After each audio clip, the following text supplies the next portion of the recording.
But this show right here is an interesting one. This is a group of people, basically advanced cheerleading. It's called bunkeen.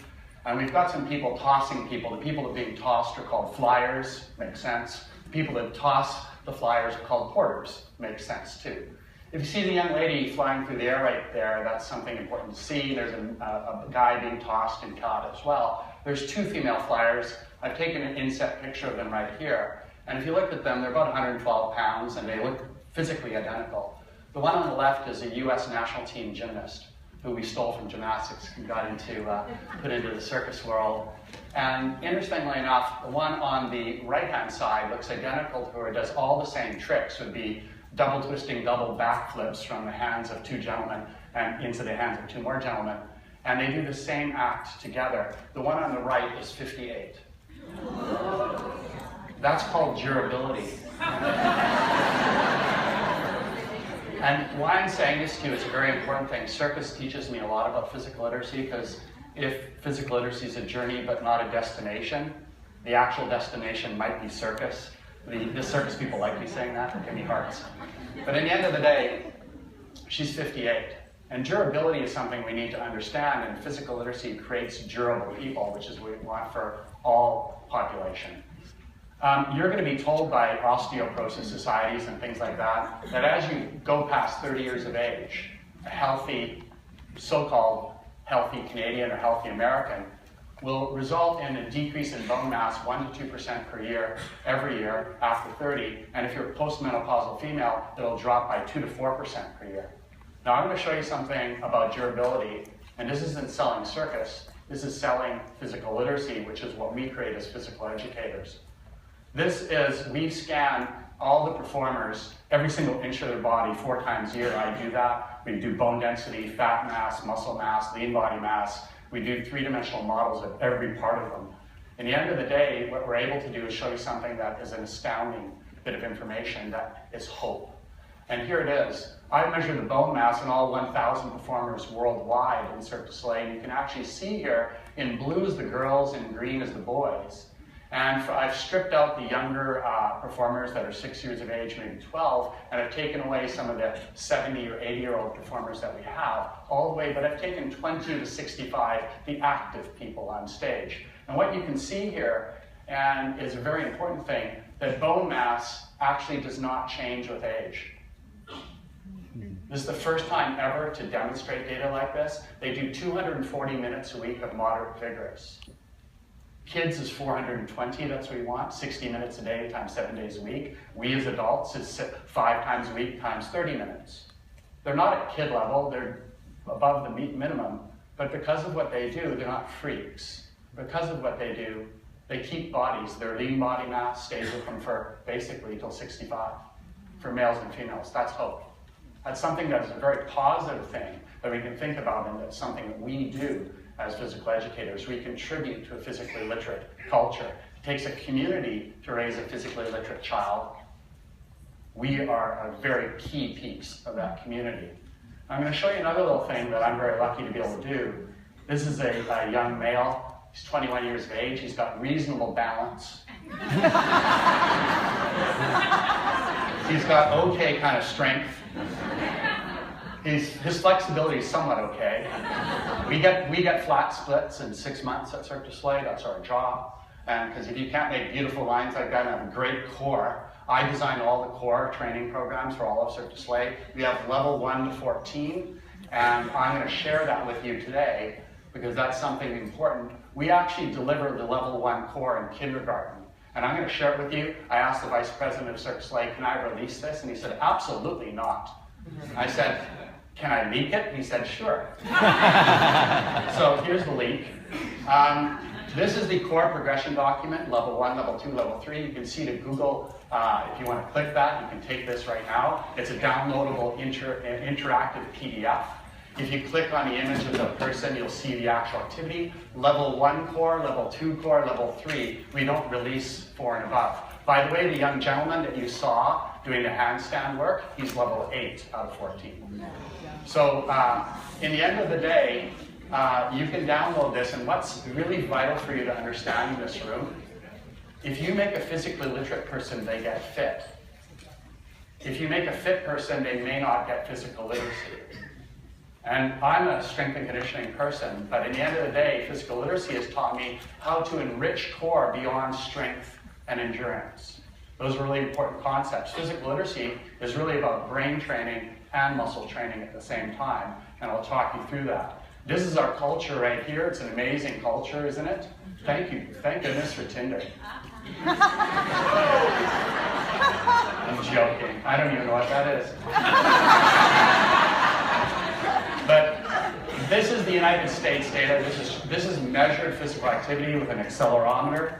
And what Kriellaars did, a military folk, he measured about 6,000 Americans, and he found how many Americans actually meet the physical activity criteria.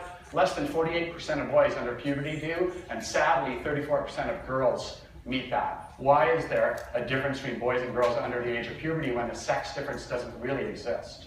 That's an important thing. Physical literacy has given us the answer. I'm going to show you that today, why that occurs.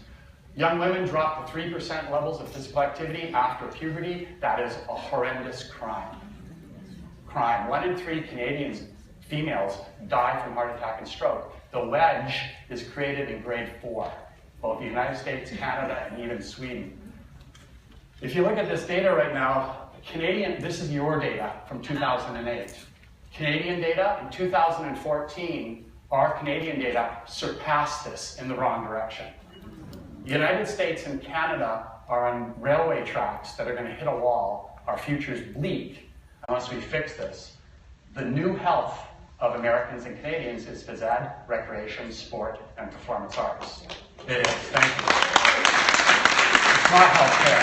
Healthcare is illness care, and I'm all about that. But at the end of the day, it's critical to understand in this day and age, we need to fund health, and health is you. So we need to fix this model because of a whole bunch of reasons. This is data from my lab.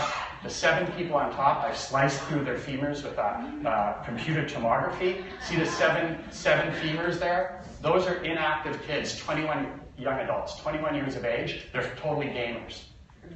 That's all they do. The bottom, the person below the number 1 is the same age, sex as the person above them, but they meet the physical activity standards, which is rare. So the top is rare, the bottom is rare, but that's the range. You don't need to be a scientist to see the top bones are terrible. They're being eaten from the inside out. That's called industrial resorption. The bones are circular rather than kind of triangular shape. It takes density and architecture to make good bones, not just good density. You can make a bad house out of a good brick.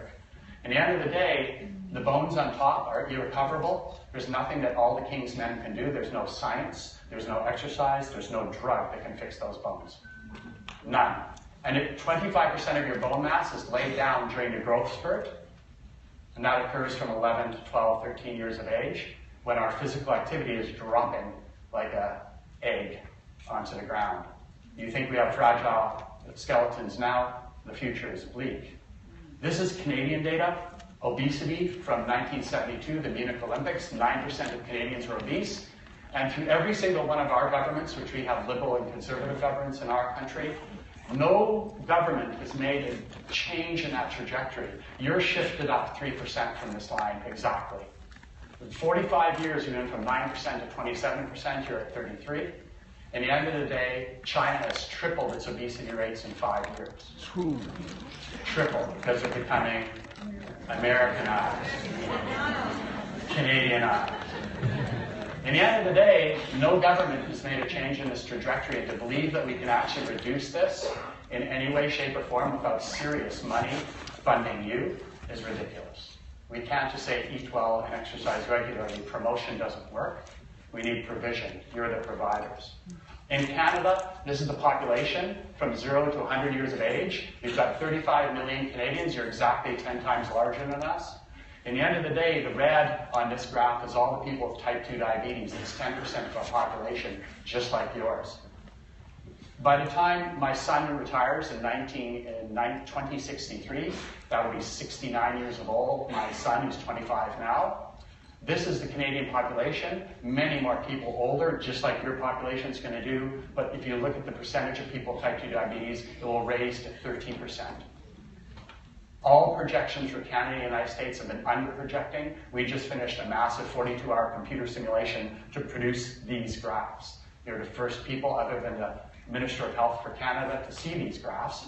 And it's a very scary thing because people with type 2 diabetes have 6 times more frequent visits to the hospital, and you don't die quickly from it, you die very slowly from it. It's a tragic disease. Lifestyle interventions can actually half the rate of this, if not drop it to a quarter. So what is physical literacy? Everybody needs to understand this. Literacy has been something, reading and writing has been something that all Americans and Canadians embrace. If you can read and write, you can participate, you can go to school. Literacy is crucial to this is UNESCO's statement. Literacy, reading and writing, is crucial to the acquisition by every child, youth, and adult, and it's an essential life skill to participate in this world. I, as a university professor, have to say, yeah, I'll stand and sing kumbaya to that. I agree 100%. But if you accept that, you must also accept that physical literacy is an essential life skill for all people, not just young, to become physically capable in this world so they can actively participate in our society. That's exactly what we're about. We're one of the key blocks in building physically literate people. Literacy hasn't fixed our health, has it? It's made us knowledgeable with great health care. Knowing does not mean doing, and doing is what we do well. In the end of the day, physical literacy conversations, you all should be champions. Literacy is a skill. ABCs makes words, makes sentences. You can write your mom a birthday card. I write my mom a birthday card every single year. I hand it to her. She reads it, and she closes it just like that. She puts it down and says, "Dean, that was an excellent card, but not yet grammatically correct." I go, "Thanks, Mom." Then I cry. Numeracy or numerical literacy, if you know your 1 to 3s, you can do fractions, you can do equations, and then you can be funded by Red Bull to jump from space. Engineering science, thank you very much. Numeracy, the word numeracy, was created in 1960 for the space race. Reading and writing wasn't good enough, we need math too, yay! Well, let's jump on the physical literacy bandwagon. The best American singer, Justin Bieber. Thank you for taking him, by the way.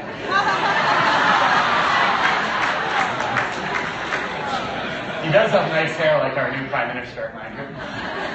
But nonetheless, you can't do your do-re-mi's, you can't become Justin. Physical literacy is just the same. Everybody needs movement vocabulary. Everybody needs to move competently in a bunch of different ways. And if you don't have movement repertoire, you don't have a set of movement skills that you're competent at, you shut the door to sequence them together, you shut the door to do tasks, whether that's in the performance arts, whether that's in circus, whether that's in sport or recreation or activities of daily living. You shut the door. Lego had it right. Lego knows that over 99 you can't be creative anymore. And under the age of 4, you choke on the bits of creativity. I get that. You can't even find this in a Lego store anymore. You know what you find is this, a paint by number kit. It represents our culture of tell me what to do, am I doing it right, give me direction, no ownership, no creativity. Lego has mirrored our society, and that's a scary thing. And it even made me vomit nearly when I looked at this box and it had to say, ideas included. What are we talking about? But if you think of Lego as an analogy for what you deliver in physical education, you can think of it this way. If each Lego block was a movement skill, I wouldn't want to, that's not a great present to give a kid. 4 Lego blocks, what can he do with that? So a gracious kid will go, thank you very much for that gift of 4 pink Lego blocks, and then flush it down the toilet. But in the end of the day, if every one of those Lego blocks is like movement skills, what can you create from that?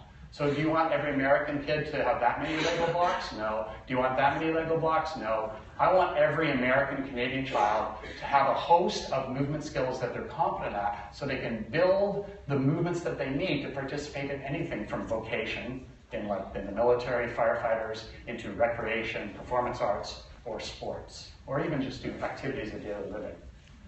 We do have an International Physical Literacy Association now. It was born June 6, 2015. We have a perfect one, yeah. Actually, a huge step forward. We're in year 2 or 3 or 4 of the physical literacy campaign. It took 100 years for literacy to make a change in our culture. It took 20 years to halve illiteracy. We're in year 5 of this campaign. It's not early. Canada's consensus statement, the first country to have a consensus statement, the entire country agreed to it. There it is, Physical Literacy Consensus Statement, released June 2015. There's the Google link to it. You can just type it in, download it, and read it. 17 countries endorsed and ratified that, including the United States of America. Now, the basic theme behind it is this. If you have confidence, you can have confidence, and if you have confidence, you are motivated to participate. The result of these discussions in my first visit to Aspen were the following. Project Play was created, and Project Play in Aspen, they accepted a Dutch-Canadian's viewpoint on this and said, yeah, let's do it. I said, way to go, Tom Ferry. Nonetheless, this is a new document called released last June, Physical Literacy in the United States, funded by Aspen Institute. The first time ever Aspen has done something on health, which is pretty impressive. And as a result of that, your US Surgeon General, who I've met 3 times now, said this: I need everybody to speak the language of physical literacy. This is what he said. He said, and this is his own words, he released this June 27th, 2015, the most evidence-based man on the face of the planet. I needed him to use those words, and this is what he said. No matter how many sidewalks we build, no matter how many parks we construct, no matter how much we urge people to get involved in physical activity, eat well, exercise regularly, they simply won't do it unless they have the ability, the competence, and the desire or motivation to participate. And he's right. You deliver that, and that's important. As a result, we say physical literacy should be on equal footing with literacy and numeracy. And that's what we do. It has to be equal footing, equal footing. We have a society right now that is a stop society. It used to be a go society in 1967. We live in the slow kill, inactive thrill world. A slow kill, inactive thrill world. So my friends in Alberta took that slide there and made this. Learning to move is just as important as learning to read and write, and I would argue even more important. In Canada, we have 3 physical literacy assessment tools, the World 0, 3 Canada. Yay, good score. There they are. You can look them up. They're all free and online. There are great things on physicalliteracy.ca. You can find them. In Canada, our phys ed curriculums are explicit on movement skill delivery. This is our curriculum. It says in grade 4, you will be competent at all 18 of those skills. By grade 5, we add a few more. If you have movement vocabulary that you're competent in, it opens the door for participation. If you can throw, you can do this. If you can catch, you can do that. We've measured 25,000 children in Canada, measuring those skills in physical education environments. This is what you get. Here's an overhand throw on the vertical axis, from poor to very good. See the boys and girls? This is a shame, and this is going to explain something that's very vital to you. Girls are less active than boys under the age of puberty, 34% versus 48%. That's what we have. I'm going to show you why right now. Our curriculums for movement skills in Canada and the United States say boys and girls will have the same math, same reading ability, same movement skill ability. We both get to vote. Interestingly enough, by age 8 in Canada, United States, Sweden, girls lag behind in competency compared to boys in overhand throwing, even though our curriculum says they should be identical. Interesting enough, if you take another skill like kicking a ball, you see the same graph. We see that girls lag behind boys in competence. Remember, competence leads to competence. Competence leads to confidence. This is a shame. And if you look at actually all 18 skills, when boys are better than girls, it's on the right-hand side. When girls are better than boys, it's on the left-hand side for 18 skills. Girls are such very good skippers.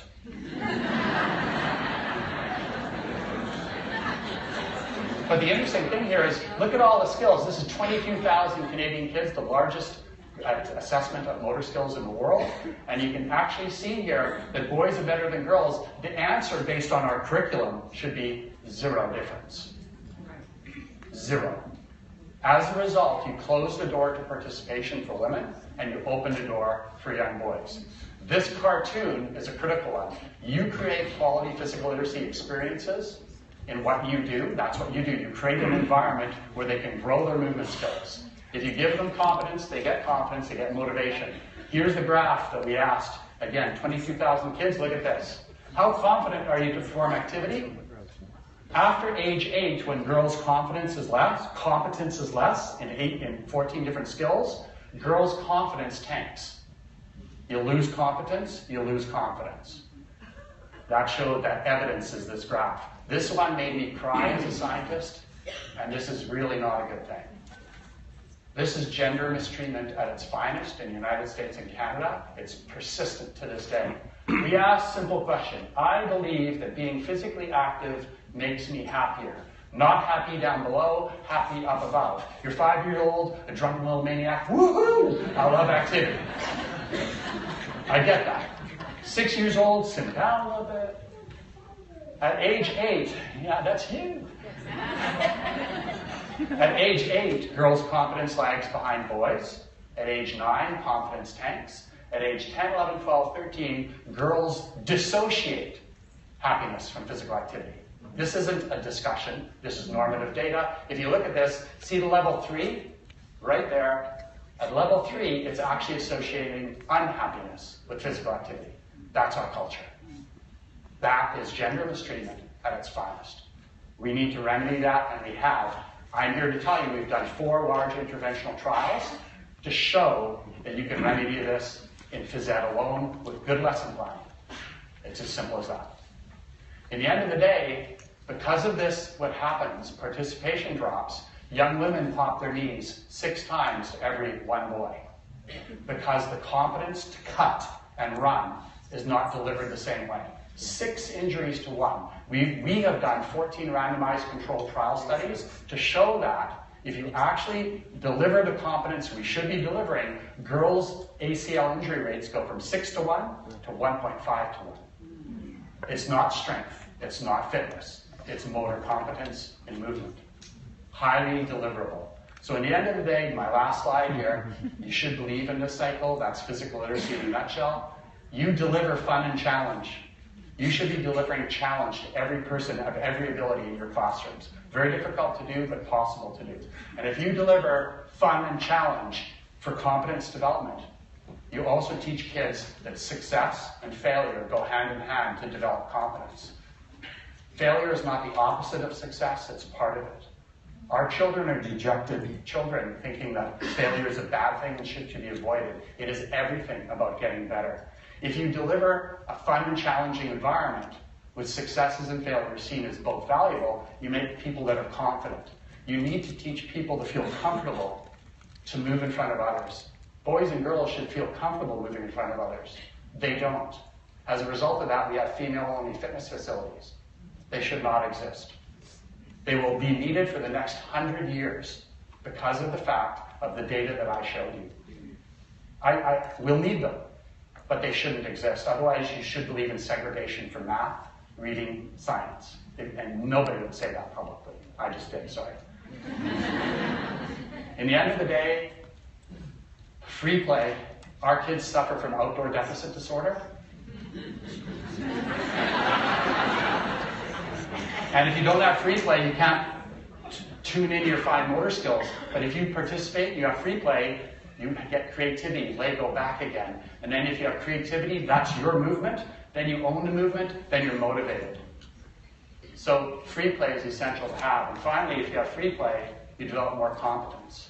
Every child in Canada and the United States should feel that they're talented. Not because they're on a podium, but because they own a movement that's theirs. Talent is something that's not podium-based. It's I believe and I can do something and move. So physical literacy is an impression. It's something that's important. It's well documented. It's on fire across this country as well as many others. But it's year 5 in a 100-year campaign. So roll up your sleeves. Thank you very much.